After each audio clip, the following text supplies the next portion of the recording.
Olá, boa noite. Está começando mais uma edição do Jornal da Difusora. Vamos aos destaques de hoje. Em ação civil pública, Ministério Público pede que a Prefeitura de São Luís, Governo do Estado e empresas adotem medidas para diminuir superlotação dos ônibus na região metropolitana da capital. Pessoas com síndrome de Down e comorbidades começam a ser vacinadas em São Luís. Público-alvo recebeu o imunizante da Pfizer. Com medidas sanitárias, a Assembleia Legislativa retorna às sessões presenciais. E ainda, Prefeitura de Caxias flexibiliza medidas restritivas por uma semana. Essas e outras notícias a partir de agora no Jornal da Difusora.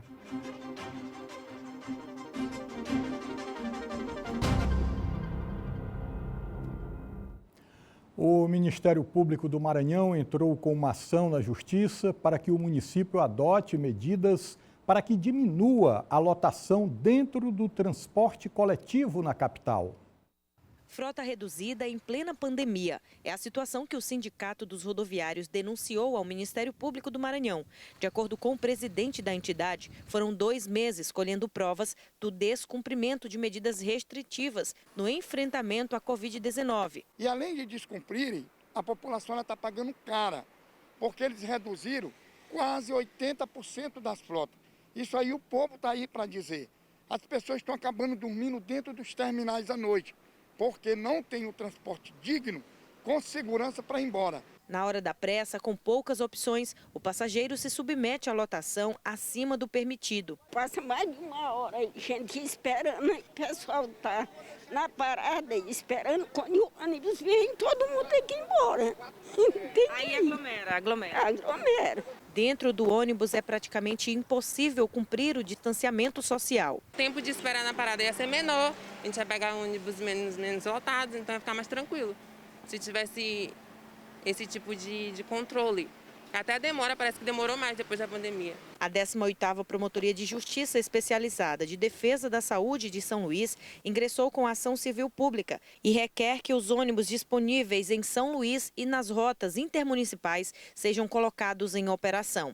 O documento prevê uma lotação máxima de 40 passageiros em ônibus convencionais e 59 nos veículos articulados, com todos os passageiros sentados. No entendimento do Ministério Público, a série de descumprimentos da legislação expõe os usuários do transporte coletivo a riscos desnecessários. Porque não se pode mais conviver com uma situação de tamanha gravidade de disseminação da Covid-19 através de ônibus superlotados, né, com passageiros, né? A maioria dos passageiros transportados em pé. O sindicato aguarda pela decisão da Vara de Interesses Difusos e Coletivos. Já fomos comunicados que seremos atendidos de amanhã para depois. Vamos estar cobrando essa decisão imediatamente em favor da população de São Luís, porque a aglomeração dentro do ônibus não é pouquinha, é imensa.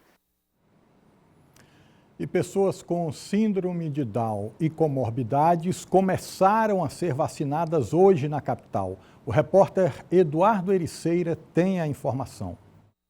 A Nórica era só felicidade com a vacinação do irmão Francisco, que é portador da síndrome de Down. Super contente de já estar acontecendo isso, para todos eles ficarem totalmente imunizados. O novo grupo prioritário para a imunização abrangeu os portadores da síndrome de Down, mas também aquelas pessoas com algum tipo de comorbidade. Se abriu, eu estou aqui, graças a Deus por isso, né? Para mim foi até uma surpresa.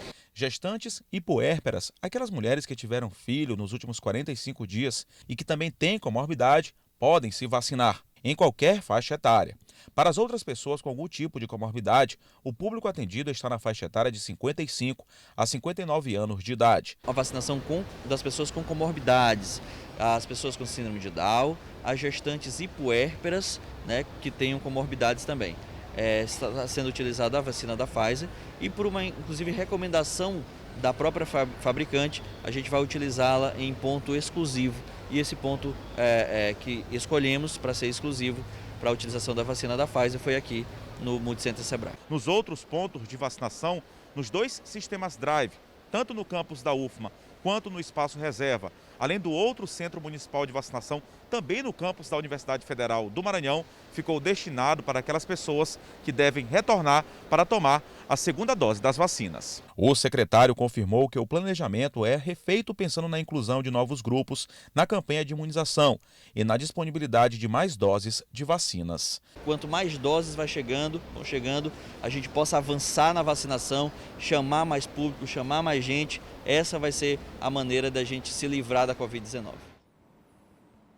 A Prefeitura de Caxias editou novo decreto que flexibiliza as medidas restritivas no município.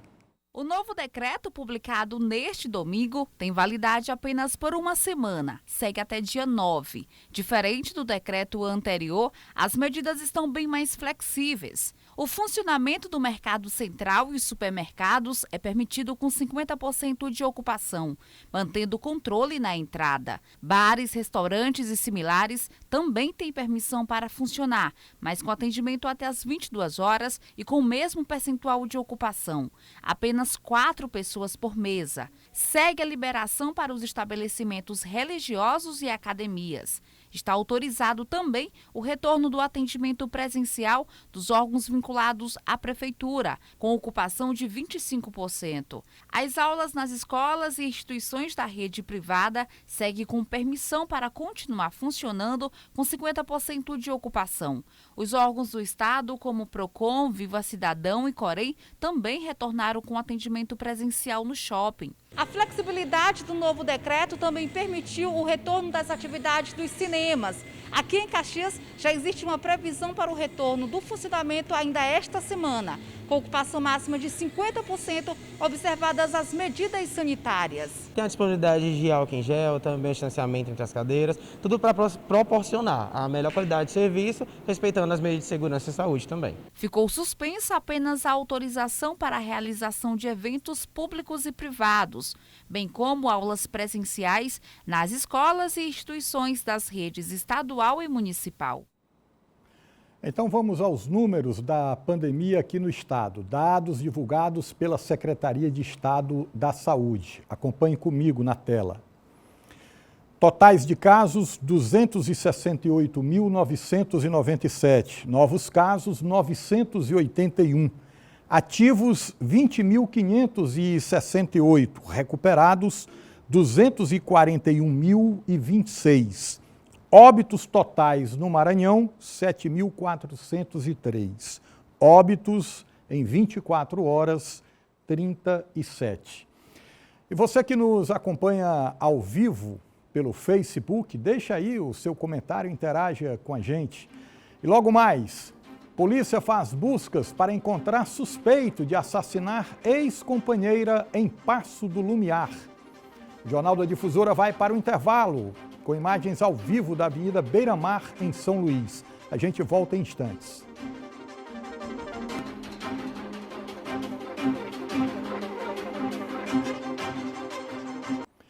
A polícia ainda faz buscas para encontrar o suspeito de matar uma mulher na tarde de ontem, em Passo do Lumiar, com um tiro na cabeça. O principal suspeito de assassinar Luciene dos Santos Campos é o ex-companheiro da vítima. Até agora, 19 feminicídios foram registrados no Maranhão. Esse número é quase o mesmo contabilizado entre janeiro e o começo de maio do ano passado. No ano de 2020, tivemos 21 casos. Se a gente comparar com 2019, foram 16 casos. Então, a gente pode pensar e ver que talvez a pandemia, sim, tenha contribuído para esse aumento, porque esse aumento começou a ocorrer a partir de 2020, né? Na tarde desta segunda-feira, mais um caso de feminicídio foi registrado na Grande São Luís. A vítima foi identificada como Luciene dos Santos Campos, de 37 anos, que foi assassinada com um tiro na cabeça, na frente do irmão dela.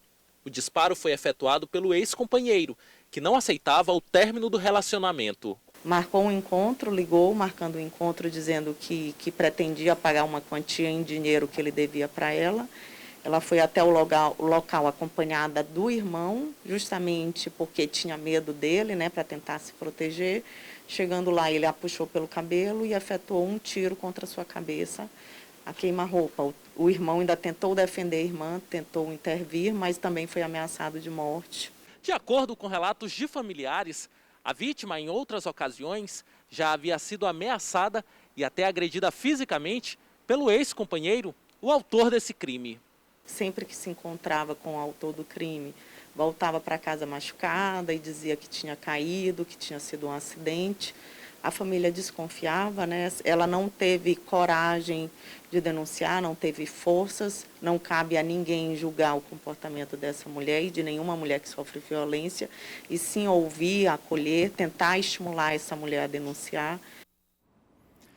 E hoje a Assembleia Legislativa do Estado voltou a ter sessões presenciais. Todas as medidas sanitárias foram tomadas para o retorno dos deputados.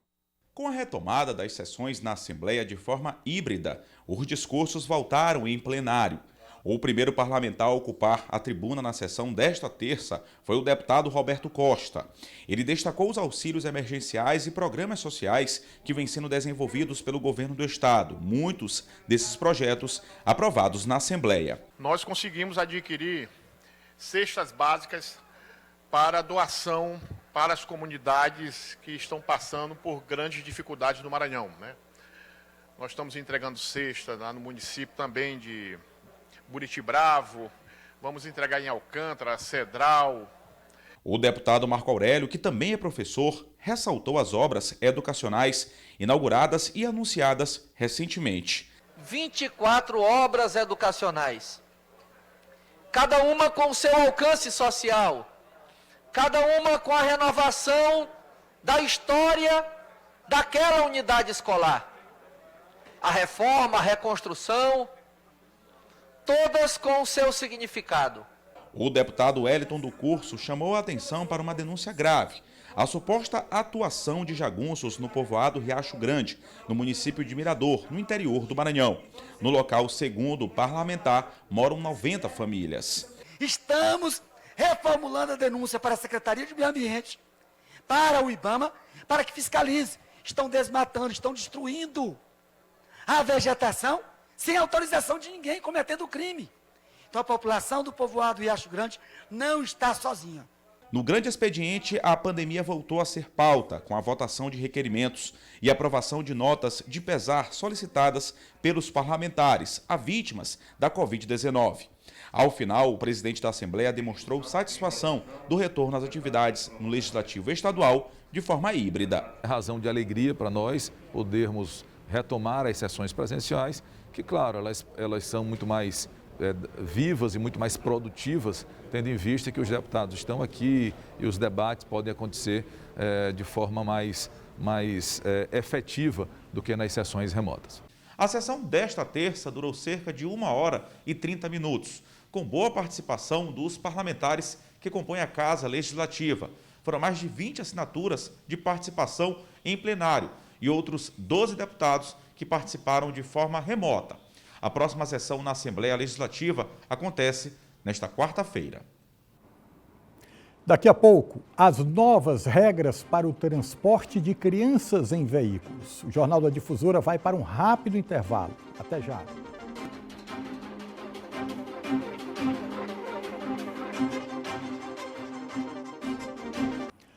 Motoristas e pedestres passaram a conviver com uma série de novas regras inseridas no Código de Trânsito Brasileiro.